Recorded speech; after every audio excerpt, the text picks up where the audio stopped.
yang paling umum. Saya menyebutnya basic press release. Apa sih basic press release itu?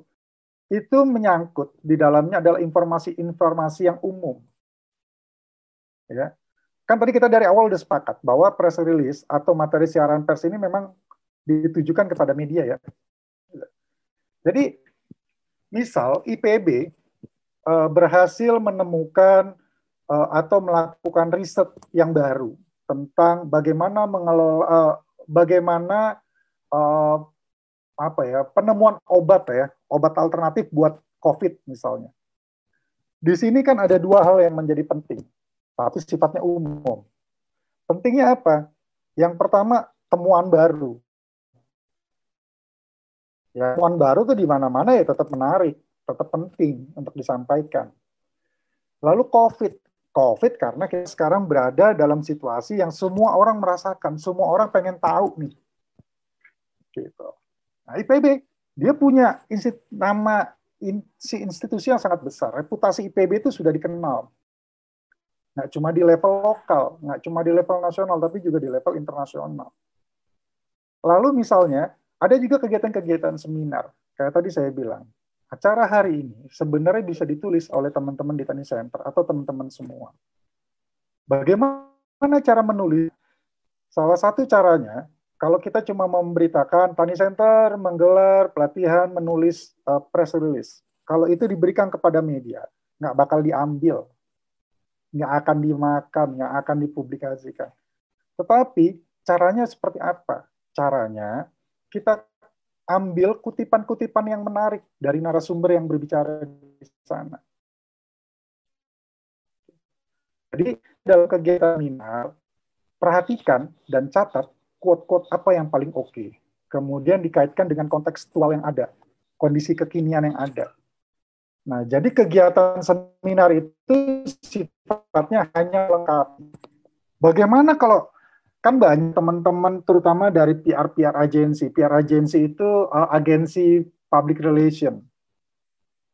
Jadi itu biasalah di dunia. Ini PR agensi ini kan sebenarnya sebuah ceruk bisnis sekarang ini dan besar sekali ceruk bisnis ini. Jadi para praktisi PR ya atau dari para PR agensi ketika mereka membuat siaran pers yang sifatnya basic tadi dari sebuah seminar, dia hanya mencantumkan kegiatan seminar. Tetapi substansi dari seminar itu mereka abaikan. Akhirnya apa? Teman-teman media yang menjadi goals utama dari materi siaran pers itu menjadi mikirnya itu keras. Mikirnya itu jadi, aduh, capek gitu. Nah, bayangkan, misalnya kayak saya di Republika. Saya itu bekerja dalam 2 platform. Saya bekerja buat koran, minggu tertentu, di minggu berikutnya lagi saya bekerja buat online, Republika Online. Ketika saya bekerja buat platform media Republika Online, dalam sehari itu saya harus mengupload minimal 30 berita. Nah, teman-teman bayangkan, ketika mengirim materi siaran pers kepada saya, lalu cuma cantumkan informasi yang sifatnya sangat-sangat umum, saya malas untuk melihatnya. Jadi apa? Niat teman-teman yang sudah berusaha keras berpikir tentang membuat sebuah siaran pers, ketika itu diberikan kepada saya atau kepada teman-teman wartawan yang lain, itu mereka jadi malas. Makanya tadi saya bilang, harus cari angle-nya. Harus cari sudut pandang yang menarik. Itu basic press release ya. Kemudian bagaimana dengan produk press release ya, press release nih. Biasanya kalau teman-teman yang bekerja di sebuah korporasi itu sering sekali mempromosikan produk-produk mereka. Atau misalnya kayak saya lah. Akhir tahun kemarin saya merilis buku PR Crisis. Ya, saya akan menuliskan tentang buku saya. Gitu. Tapi saya tidak memberitakan cuma sekedar buku PR Crisis dirilis. Itu nggak menarik. Tetapi akan menjadi menarik kalau saya bisa menyampaikan konten yang ada di dalam buku tersebut. Lalu dikaitkan dengan urgensinya dari kondisi kekinian. Misal, PR Crisis itu kan nggak semua orang tahu. Sementara COVID itu bagian dari krisis. Ya kan? Kontekstualnya apa? Kontekstualnya buku ini menjadi sangat penting untuk menjawab bagaimana kita menghadapi situasi krisis.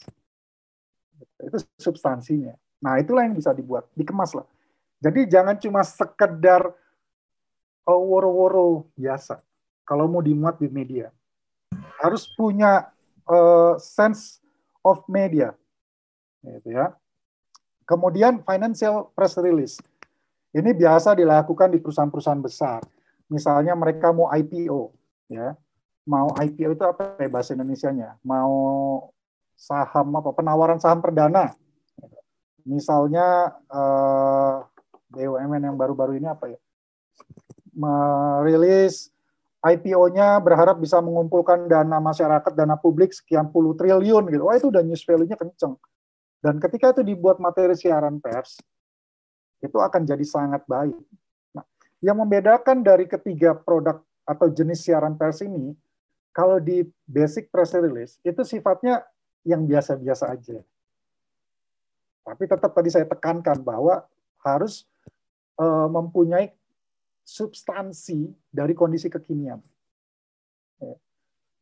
Sementara kalau produk press release itu ya cuma memperkenalkan produknya atau jasanya. Teman-teman misalnya di sini ada yang jualan, ada yang punya usaha rumah makan. Kalau cuma sekedar memberitakan, saya buka rumah makan, gitu kan ya. Tapi kalau yang membuka rumah makan itu adalah rektor, dan rektor membuka rumah makannya di mana tuh namanya? Di Hawaii, wah itu menarik. Kenapa? Menjadi sebuah bentuk ambivalensi. Ambivalensi itu sesuatu yang berbeda ya. Seorang rektor IPB yang gajinya cuma sekian perak gitu ya, dia bisa membuka rumah makan di Hawaii, itu akan bisa menarik orang. Dan para netizen yang julid itu akan sangat menguliti nantinya. Nah, gitu. Tapi kan tetap itu harus bisa kita kemas. Sementara kalau di financial research, di financial release, kekuatan utamanya adalah ada angka. Kalau dua materi siaran pers di atas, basic maupun produk, angka itu nggak menjadi hal yang penting. Tetapi di basic press list bisa nggak dimasukin angka? Bisa-bisa saja. Misal, salah satunya gini ya, 1.000 mahasiswa baru ikuti pelatihan menulis. Nah, itu bisa menjadi judul. Dan ya untuk beberapa media kecil-kecil sih masih mau ngambil lah yang kayak gitu-gitu. Sampai di sini semoga sudah sedikit memahami ya teman-teman semua ya. Nah, menulis siaran pers itu ada beberapa hal yang harus teman-teman lakukan. Pertama, harus ada judul. Tanpa ada judul, orang yang menerimanya itu bingung. Ini surat cinta kah? Surat curhat kah? Atau jangan-jangan surat kaleng?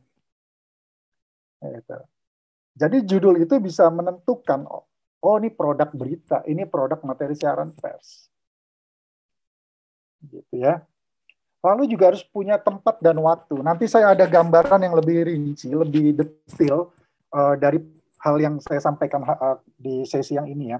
Gitu ya. Ada tempat dan waktunya. Misal kita membuat materi siaran persnya itu di Bogor, cantumkan di Bogor, jangan di Jakarta atau jangan di Perancis, gitu. Lebih nyambung lagi, Bu. Gitu ya. Kemudian lagi dia harus punya lead, punya kalimat pembuka. Kenapa harus punya kalimat pembuka? Karena siaran pers itu ya bagian dari berita. Untuk membuat lead, ya ini prosesnya belajarnya panjang, gitu ya. Tidak semua orang bisa secara cepat menuliskannya, gitu. Tetapi itu sangat bisa dilakukan dan itu harus dilatih. Lalu kemudian harus bisa mendeskripsikannya. Di mana? Di batang tubuh berita, di batang tubuh tulisan. Lalu harus ada narahubung, kontak person. Karena siaran pers tanpa ada narahubung itu bisa menjadi surat kaleng. Bisa, wah ini apa ya, gitu ya.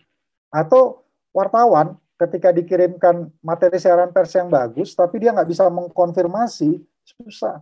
Misalnya kayak kami di Republika Online atau di beberapa media-media yang lain, ketika mendapatkan materi siaran pers tanpa ada narahubungnya, tanpa ada kontak personnya, itu nggak akan bisa dimuat. Kecuali kalau kita nggak kenal secara pribadi sama editornya atau sama jurnalisnya. Teman-teman yang nggak tahu siapa wartawannya, kirim materinya bagus, keren, ada lengkap dengan fotonya, tapi nggak punya narah hubungnya. Ya wassalamualaikum, nggak akan bisa dilirik gitu loh. Lalu harus ada keterangan. Keterangan itu about ya, tentang organisasi kita tuh apa. Singkat saja.